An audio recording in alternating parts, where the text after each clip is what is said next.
are you doing today?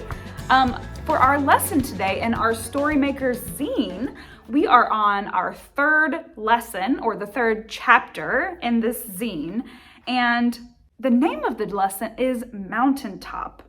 Now, if you remember a few weeks ago, we talked about the transfiguration up on the mountain where Jesus' body changes and his closest disciples get to see it. Now, you're going to hear a little bit of that story today, but we're going to be talking about more than that. So get out your zine, and if you don't have a zine, you can have some paper to color on, and you can follow along with us in Mark chapter 8. Now, go ahead and turn to page 28. It looks like this. This is the start of our chapter. And let's say our memory verse together. It looks like they're going up somewhere, maybe up to the mountain. And this is our memory verse. What does it profit a man to gain the whole world and forfeit his soul? Mark 8:36. So we will be talking about what that means and what it has to do with our story. If you turn to our script, we're going to be reading this together. Now, there's a bunch of different parts in here. We're going to be hearing from Peter and the disciples and from Jesus again. But I want you to read one of the parts. I want you to read Peter's part, and it is this dark green section. So here's one of the lines, here's another one, and here's another one up here. And so I want us to read these together, and when it comes to your line, I want you to read it with me. If you're following along in your Bible, you can turn to Mark 8, verse 27, and we're going to go right in to Mark 9 when we're finished with the chapter. Jesus continued to travel with his disciples to the village of Caesarea Philippi. Along the way, he spoke to his disciples and asked them, "Who do people say that I am? How are the people in the crowds describing me?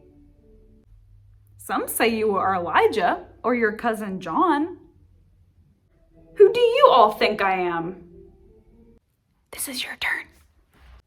I know. It is obvious. You are the Christ. Listen to me very closely. I am who you say I am, but tell no one until it is time. You see, the time will come when I will suffer and be rejected from the whole world, but I will rise again after 3 days. No! This cannot be. You can't die. I won't let it happen. Peter, get behind me, Satan. After 6 days, Jesus took his disciples to a special mountaintop. Jesus, why are we here? Soon you will see. The sky opened up and Jesus became like a bright beaming light. Then Moses and Elijah appeared to be speaking with Jesus. Jesus, should I make 3 tents? I don't really know what to say. You think Moses and Elijah would like a snack? The disciples did not know what to say or do in this moment, and then God spoke. This is my beloved Son. Listen to him. The clouds parted, and the disciples were there once again, alone with Jesus. We must go. Do not say anything about what you saw until I rise from the dead. The disciples nodded and did not speak of the mountaintop as Jesus commanded. So let's turn to our comic strip together. There's several pictures here, but in this first one up here, it looks like there are some people on a path, and Jesus is speaking to his disciples. It looks like him and Peter may be talking together. Peter is saying something to Jesus. It looks like he's telling Jesus what we heard that he knows that Jesus is the promised Messiah, the promised King. But Jesus says, shh, don't tell anybody just yet, because the Messiah has to suffer and die. And then in 3 days, you see that he's holding up a 3, will rise again.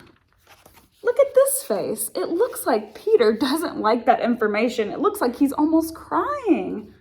He doesn't understand, but Jesus says, no, I have to do this. And you may not understand now, but if you want to be my disciple, this is what has to happen. And then we see they go up the mountain.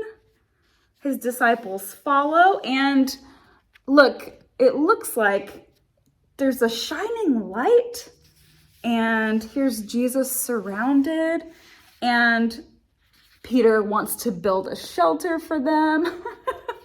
He doesn't know what to say.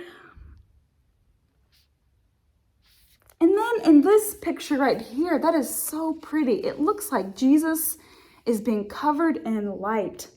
And I can imagine the voice of God coming down in that light and saying, this is my son, listen to him. And so we see this picture of Jesus telling his disciples not to say anything about this until later. This is such an interesting comic strip. So let's go ahead and turn the page. I want to read our field notes together. Follow along with me here. It says, wow, it seems like Peter was having a rough day. Can you imagine Jesus saying to you, get behind me, Satan? So let's break this down.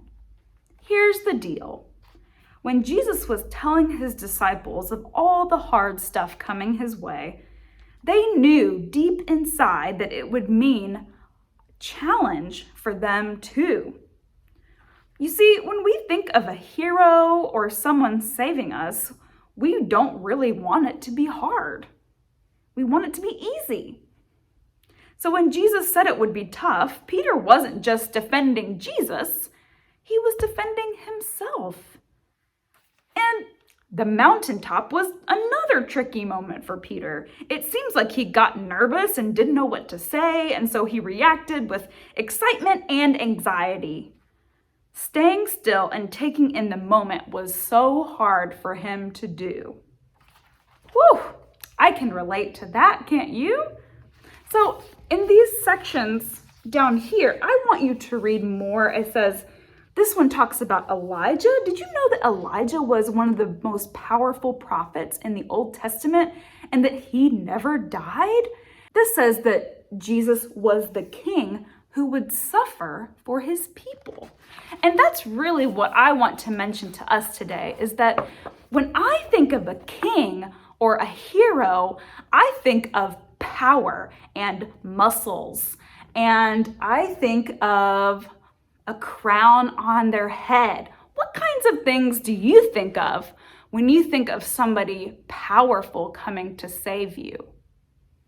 Those are some of the things that Peter and the disciples were thinking of too. And so they didn't really understand, and they did not like that Jesus said that he was going to die. That doesn't make any sense. He should not have to suffer, and he shouldn't have to die. So what is Jesus saying? Jesus wanted us to know that all that stuff on the outside doesn't matter if we lose what's on the inside. So I don't know if Jesus had big muscles or not. I don't know if he was powerful the way that a superhero was powerful. Jesus was showing us what kind of king and hero he was going to be. He's showing us that the most important things are not the things on the outside, it's what's inside. I want to ask you this same question that he asked his disciples. Who do you say I am? Who would you say Jesus is?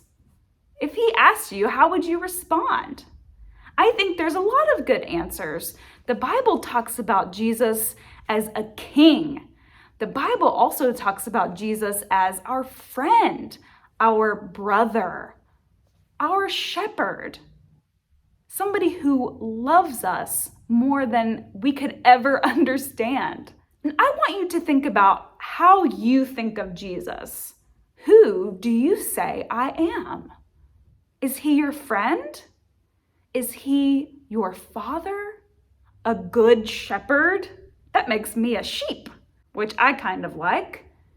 But there's a lot of pictures of Jesus, and I want you to think about which one you really like. So I want us to go to this next page right here, and we're going to talk about Peter a little bit. Now, Peter comes up a lot in this story. And so this says to circle the feeling that best describes you and share a time that you felt the same way as Peter. So draw a time you felt like Peter right here. And you see there's all these little smiley faces. Some are scared, some are sad or angry. There's a lot of different faces there, and circle which one you feel like.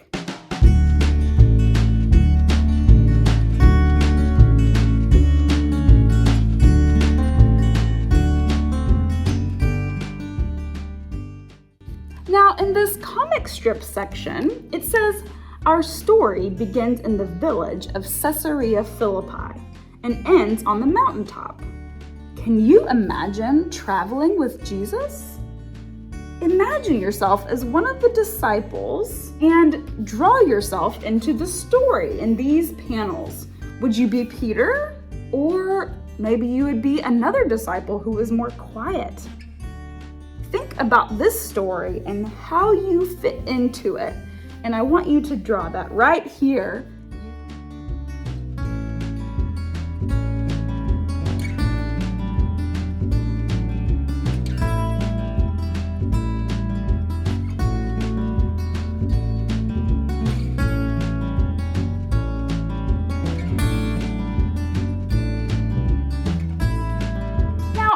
Us to say our memory verse one more time before we leave.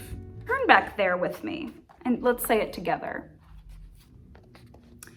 What does it profit a man to gain the whole world and forfeit his soul? Mark 8:36. I hope this story helps us understand the kind of Messiah that Jesus is. It helps me understand what kind of king he is, what kind of hero we're talking about. So that is our lesson for today, and I hope you join us next week for our fourth lesson in our series in Lent. So I'll see you then.